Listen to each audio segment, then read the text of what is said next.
Hello everybody, Mr. Moki Moki back again with a Yu-Gi-Oh! Vrains Episode 8 review. And I'll admit, I missed having an episode last week. It felt quite empty, and I did feel the urge to know more. I don't know about you guys, but I'm starting to dig this Yu-Gi-Oh! Series, and I'm really hoping that the mysteries like live up to their potential. This episode again is as we predicted, to be more of an information episode, no duel, and that was to be expected. And it's not like I don't like that at all. In fact, I would say I'm enjoying the information episodes more than I'm enjoying the duels at the moment. Which I mean might be blasphemy, but I just have to say like I'm more of like a story guy than anything, and until the duels get really more intense, I feel like the story aspect is what's going to keep me more interested into this.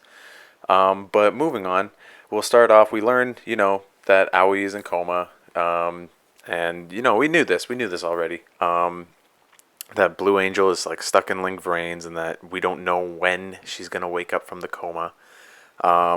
We do learn that Akira has his priorities, and I think we grow to respect Akira a little bit more as a character because he does really care about his sister. He's not the stuck-up asshole that I guess I assumed he would be.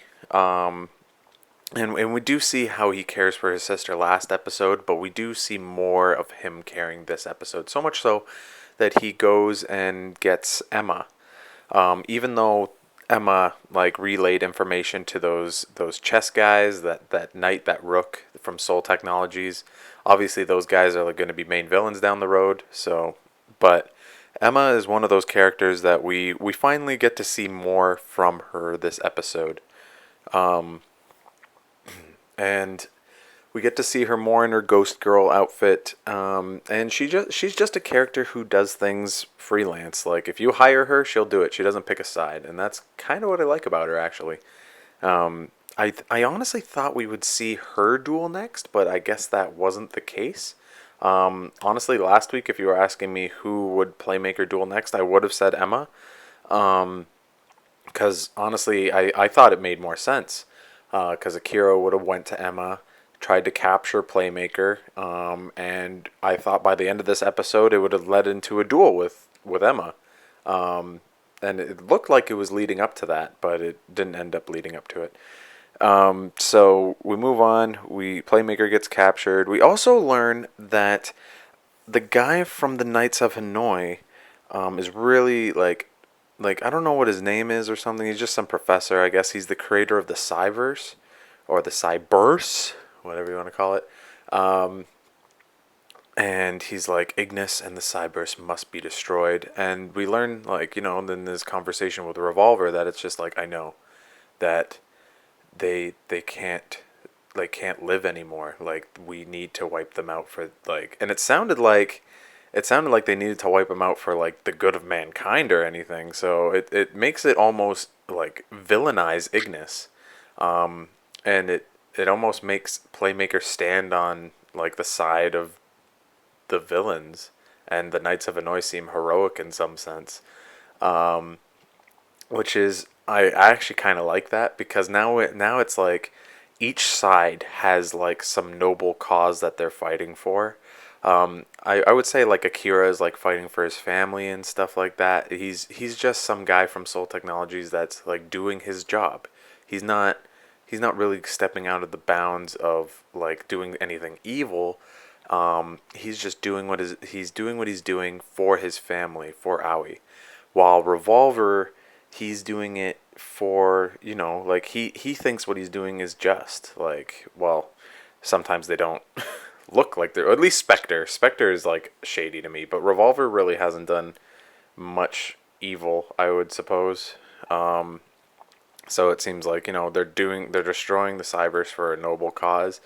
And Yusaku, we don't know. He just hates the Knights of Hanoi, and we assume that like the Knights of Hanoi are bad, and he's just trying to do good. But he also doesn't have any memory of anything, so we don't know if he's actually doing good or if he's just deluded.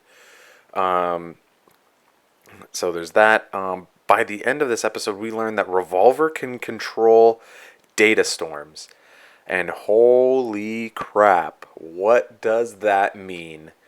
What? Now, when data storms get like summoned up, like we assume like they're just like random occurrences that happen during like speed duels.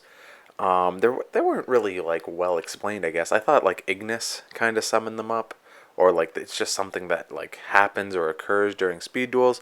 Um, but no, fucking Revolver can just summon one for no reason. And maybe that's what Yusaku can do later on. Maybe he will be able to summon up his own data storm. Um, but yeah, which was really really interesting to me. So Akira finally learns the truth that it was the Knights of Hanoi who corrupted Aoi with the Knights of Hanoi card. The Revolver like says like I will be challenging him to a duel, so he leaves and Playmaker goes after Revolver. Akira's like, "Why are you fighting for my sister even though you should hate me after the things that I've done?" And at the end of the episode, Yusaku just says, "I don't hate you. I hate the Knights of Hanoi." Which I felt was very powerful. Because we still don't really know what the Knights of Hanoi have done to Yusaku, other than like they must have been the ones that took his past, but as like why would they do that, and why does he hate them so much for it? Because they've also done something to the hot dog stand's brother. I still don't.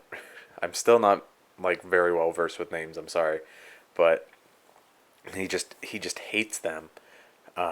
So Soul Technologies is just like this middleman in the way of Yusaku's revenge against the Knights of Hanoi.